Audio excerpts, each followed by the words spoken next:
ょうど通訳をしてください。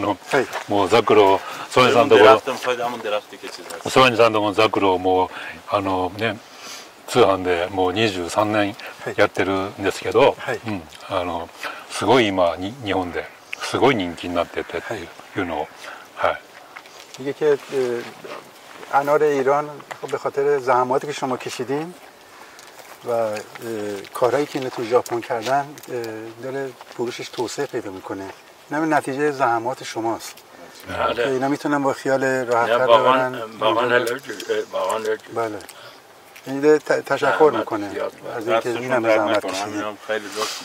あとだから最近大学教授がこのいろいろ研究してこの長生きの長寿遺伝子にこのサーチュン遺伝子にこのザクロのエラグ酸がこの体内でウロリチンに変わってこれがもうこのザクロしかないということをテレビの全国放送で教授出てきて言ったんです。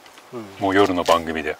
یه استاد دانشگاهی اومده تحقیقات کرده که یکی از عوامل به اصطلاح سن زیاد یکی از میوه‌هایی که عامل ازدیاد خاللیردی yine yiyip gelirdi. بعد yeni yıl kayıtlı geldi. Dedi ben gittim Pakistan'a doktora. Azmaş dedi sen aslan. İlk günah seni icat yok. Ufunat konu yok idi. میگه که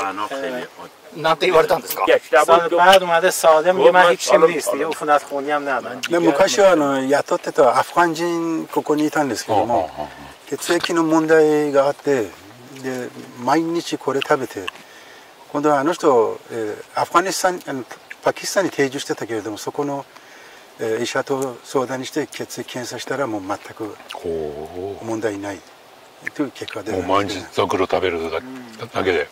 そうですね。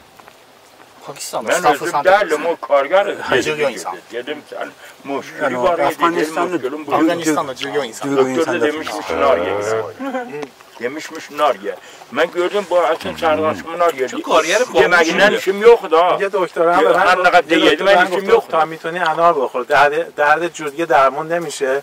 میگه این به منم نمیگفت. اومده بود اینجا همش انار میخورد. میگه همینطور هر جا میرفتم میدم در انار. بعدش فهمیدم که این داره برای درمانش داره. سال بعد برگشت چیریو سرتامنی ماینیچی朝から夜までその人ザクロ食べて انار زیاد خوردم رفتم ザクロ終わったら国に帰って اونجا آزمایش گرفتم全く問題ない مشکل نداره انار به این کوچیکی ببین اصلا من نسبت اون نداشته باشه اینو ببرید